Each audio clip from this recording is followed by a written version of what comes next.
دكتورة تجميل وراقصة باليه ومقضية حياتها بين دبي ومصر وما بتخافش من الحسد واتجوزته بدل المرة 3. بتعشق القطط وحكاية التاتو اللي رسمها على دراعها حكاية ولا في الخيال، وهو وش الخير عليها وقف جنبها وحول حياتها للأفضل وحب عمرها وعايشة في عذاب من بعده ومش قادرة تتقبل فكرة إنه بعد عنها. صندوق أسرار مي كمال مرات أحمد مكي السابقة، يا ترى إيه أسرار حياتها وإيه حكاية العمرة اللي خلاها تعملها؟ تفتكروا أحمد حلمي عمل إيه لما طلعت أسراره على السوشيال ميديا؟ فتعالوا أقول لكم التفاصيل دي كلها في الفيديو ده، بس خليكم متابعين للآخر. مي كمال مرات الفنان أحمد مكي السابقة عاملة قلق كبير على السوشيال ميديا، وده بعد ما طلعت لأول مرة واتكلمت عن أسرار حياتهم على الملأ وقالت إنهم انفصلوا عن بعض خلاص، والحقيقة إن ده كده يبقى الانفصال الثالث لأحمد مكي. أيوه، أحمد مكي اتجوز مي كمال لأول مرة بعد قصة حب كبيرة قوي، وعاشوا مع بعض كام سنة في تبات ونبات، وفجأة خدوا عين وحصل اللي حصل بينهم وانفصلوا عن بعض، بس ما قدروش يبعدوا كتير ورجعوا تاني لبعض، وكانت الحياة حلوة وقرروا إنهم يبعدوا عن أي حاجة تضايقهم من بعض، وللأسف انفصلوا برضه. وبعد فترة ربنا كرمهم ورجعوا، وما أقولكوش بقى وقتها مي فرحتها ما كانتش تتوصف لأن حب عمرها كله،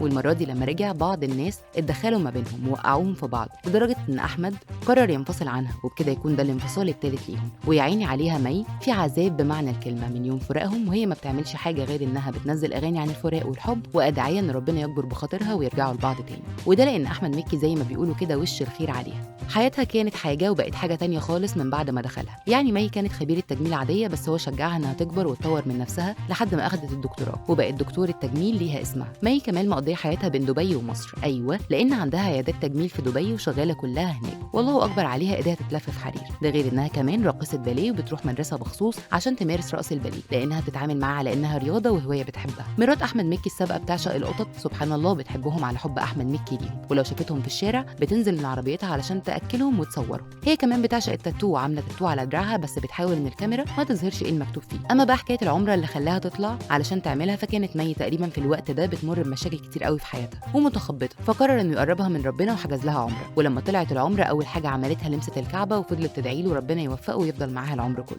مي كانت بتخاف عليه من الحسد لدرجة إنها لما نزل بوستر مسلسل الكبير قوي كانت بتفضل تقرا آيات قرآنية وأدعية علشان ربنا يحفظه من العين والمسلسل ينجح ويكسر الدنيا. ومع ذلك بتقول أنا مش بخاف من الحسد، ده تحصين طبيعي. بعد كل ده ما تقدرش تنساه ولا تنسى يوم من أيامه ولا اللي عمله معاها حقيقي. ربنا يصبر قلبها، لأن انتوا عارفين فراق الحبايب صعب. أما بقى عن رد فعله بعد ما طلعت اتكلمت عن أسرارهم، فهو ما عقلش خالص وتجاهل الموضوع تماما، ومش عارفين بقى إذا كان هيطلع يرد ويوضح ولا إيه، لأن مي كل شوية بتنزل ستوري تتكلم عنها هي وأحمد. تفتكروا بقى ممكن أحمد مكي ومي كمال يرجعوا لبعض في يوم من الأيام؟